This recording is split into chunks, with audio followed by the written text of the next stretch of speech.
We all kind of crave familiarity in other people, don't we? Knowing what someone's likely to do next. Yeah, that sense of predictability. It gives us a feeling of control, I suppose. It's really deep in our nature. Exactly. But what if you flip that? What Yeah. if you, like, deliberately cultivated unpredictability? Used it to gain an edge? Mm. Okay, let's unpack this a bit. We're talking about a core idea from the 48 Laws of Power, Law 17. Keep others in suspended terror. Cultivate an air of unpredictability. And what's fascinating here is just how unsettling that is. That clash between our need for patterns and, well, the chaos when they disappear. Chaos, yeah. Behavior that just doesn't seem consistent, or you can't figure out the why behind it. It throws people completely off balance. They get exhausted trying to figure it out. Totally. They Yeah. burn energy trying to explain your moves, looking for a pattern Yeah. that isn't actually there. And it's not just confusion.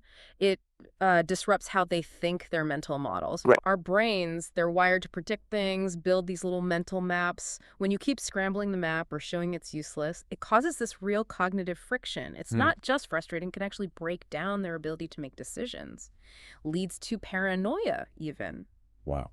And yeah, taken to the extreme, like the book says, it can intimidate. It can even terrorize. That psychological angle is huge then. It's Yeah. not just about a surprise move here or there.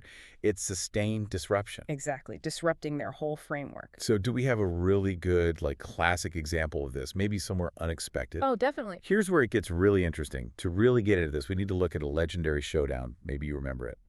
The 1972 World Chess Championship. Reykjavik. Yeah. Spassky versus Fischer. That's the one. Reykjavik, Iceland. It's just a perfect case study for Law 17 in action. So based on the 48 Laws of Power, can you walk us through how Fischer used this? His antics, his moves?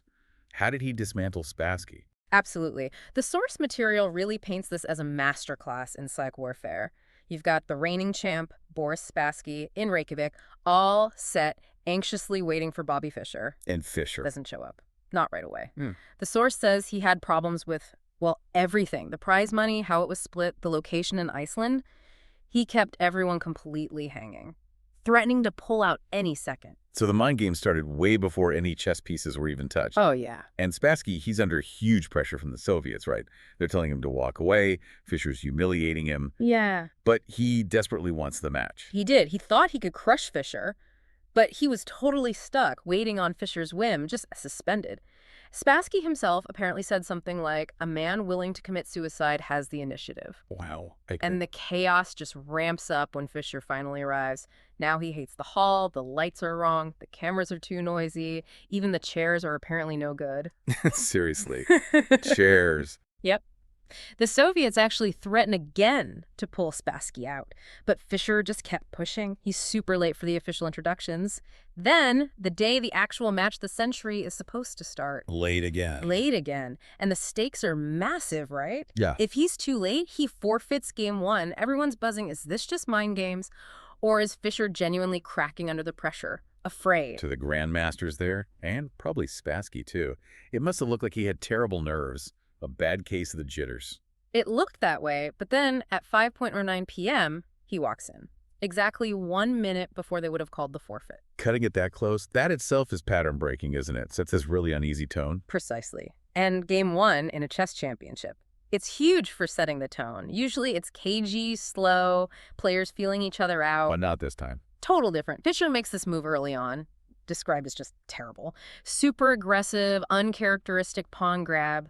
Looked like it left his queen exposed. Maybe the worst blunder of his career, people thought. So Spassky has him. Looked like it.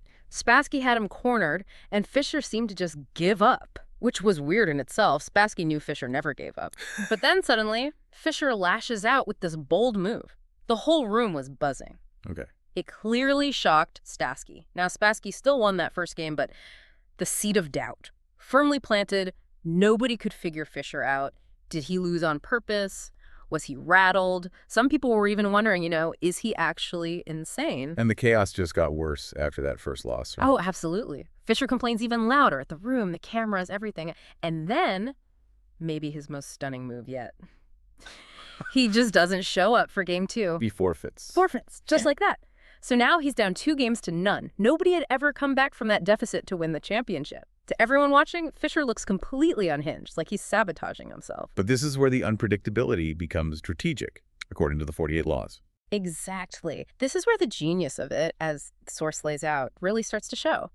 Because despite being down 2-0 in Game 3, witnesses said Fisher had this look. Ferocious, super confident, and it clearly bothered Spassky. Fisher makes what looks like another blunder, kind of like in Game 1, but because he looks so cocky, Spassky smells a trap. But he can't see it. Can't figure it out, and before he knows what's happening, Fisher checkmates him. The master strategist, Spassky, is being undone by moves he can't predict, or maybe by the pattern of unpredictability itself. It shattered his analysis. And it just kept going like that, Fisher pulling out weird moves. Yeah, moves nobody had seen from him, completely outside his known style. This constant disruption meant Spassky started making his own mistakes, his own blunders. The source notes, after losing Game 6, Spassky actually started crying. Wow. Apparently, one grandmaster said something like, after this, Spassky's got to ask himself if it's safe to go back to Russia. It just shows you the power of the mind, doesn't it? How it can unravel under that kind of pressure. The psychological toll was just immense. By Game 8, Spassky was convinced Fisher was hypnotizing him. Hypnotizing him? Seriously? Dead serious. He decided not to even look Fisher in the eye. Still lost. After Game 14, he calls this big staff meeting, says, an attempt is being made to control my mind. Oh, boy. He's wondering if his orange juice is drugged, if there are chemicals being pumped into the air. Eventually, Spassky goes public, accuses Fisher's team of putting something in the chairs. The chairs again. The chairs again. The KGB gets involved. They take the chairs apart, x-ray them. Chemists test everything.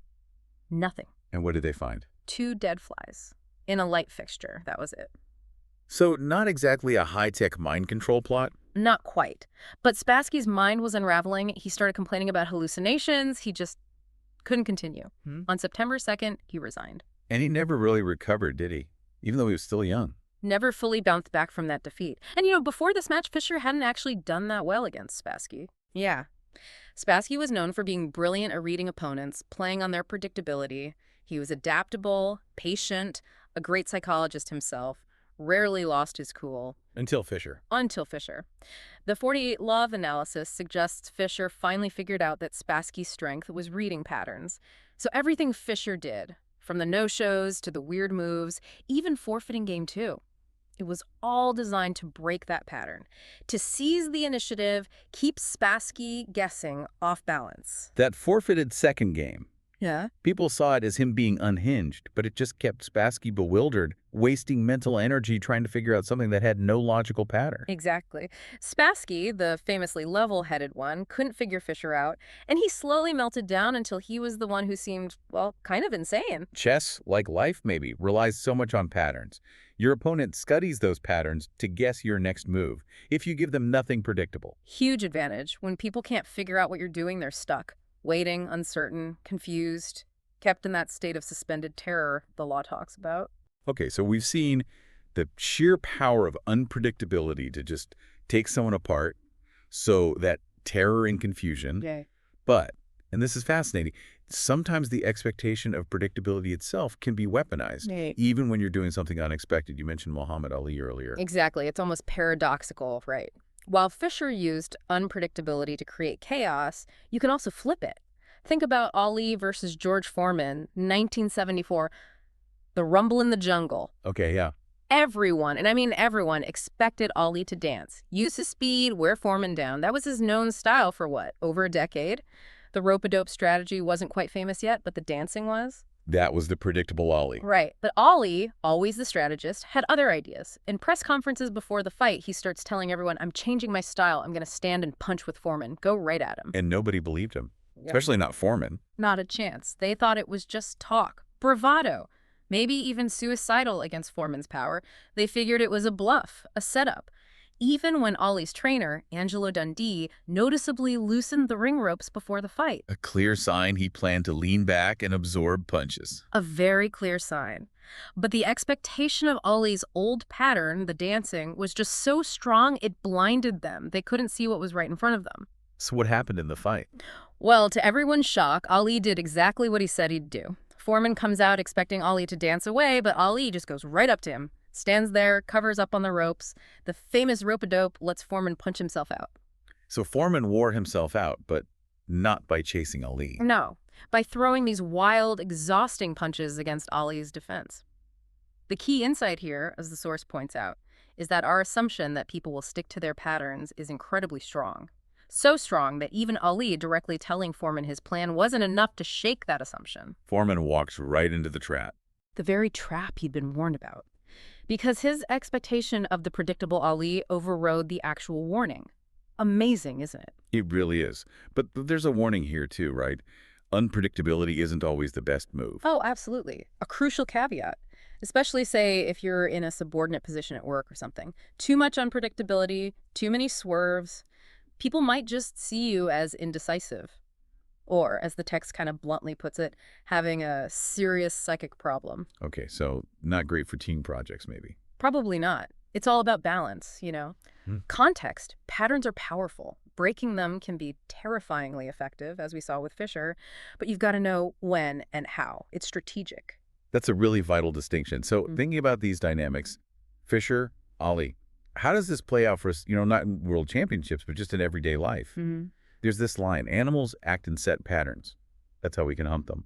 But only man has the capacity to consciously alter his behavior, to improvise and overcome the weight of routine and habit. Yeah, that's a powerful thought. So the question for you, listening, is maybe. How often do we actually use that unique human ability to consciously break our routines, change our behavior, or do we mostly just default to the predictable path, sort of like giving in to the animal nature that has us repeating the same compulsive actions time and time again? Something to think about.